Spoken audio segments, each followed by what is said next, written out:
जो पार्टियां हरियाणा में कंधे से कंधा मिलाकर सरकार चला रही है वह राजस्थान में एक दूसरे की धुर विरोधी क्यों? जी हां, हम बात कर रहे हैं जननायक जनता पार्टी और भारतीय जनता पार्टी की, जो कि हरियाणा में गठबंधन में सरकार चला रही है।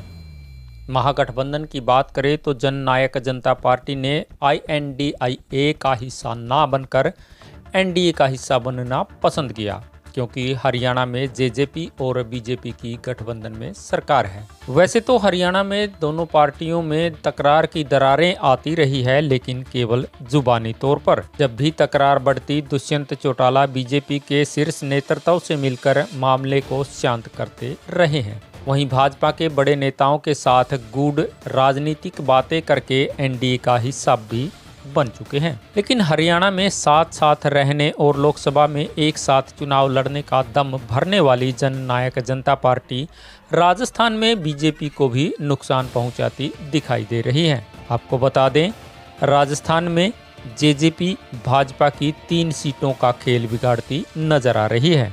गौरतलब है कि हरियाणा में गठबंधन होने के बावजूद राजस्थान में JJP ने 20 सीटों पर उम्मीदवार उतार रखे हैं और यह सभी उम्मीदवार कांग्रेस से भी ज़्यादा BJP को नुकसान पहुंचाते दिखाई दे रहे हैं। फतेहपुर सीट से पूर्व विधायक नंदलाल महेरिया भाजपा प्रत्याशी की सीट का खेल बिगाड़ने का काम कर रहे हैं, जबकि दातारामगढ़ से JJP प्रत्याशी रीटा चौधरी ने कांग्रेस उम्मीदवार वीरेंद्र सिंह के लिए मुश्किलें खड़ी कर दी हैं।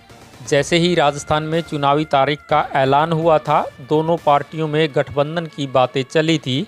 JJP के नेता गठबंधन के लिए तैयार थे, लेकिन भाजपा के स्थानीय नेताओं ने गठबंधन का विरोध किया था, जिसके चलते गठबंधन नहीं हो पाया था और JJP ने अपने दम पर चुनाव लड़ने का फैसला किया था।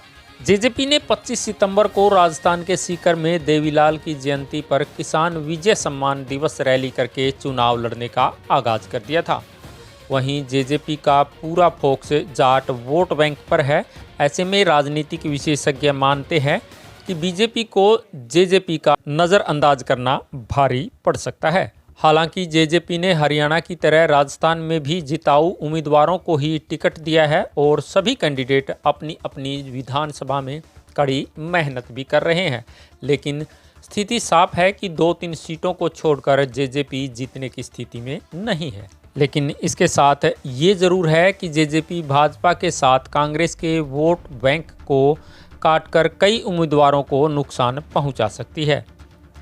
JJP के महासचिव दिग्विजय चौटाला ने पार्टी सिंबल चाबी का जिक्र करते हुए कहा कि पार्टी और अन्य अक्षेत्रीय दलों की राजस्थान चुनाव में अहम भूमिका रहेगी और JJP की संभावनाओं पर उन्होंने कहा कि हम अच्छा प्रदर्शन करेंगे और राजस्थान में किंग मेकर की भूमिका निभाएंगे। तो कुल मिलाकर कह सकते हैं कि जो हरियाणा में दोस्त है वो राजस्थान में आमने सामने चुनावी मैदान में है। दरअसल ये राजनीति है, कब क्या हो जाए कुछ कहा नहीं जा सकता।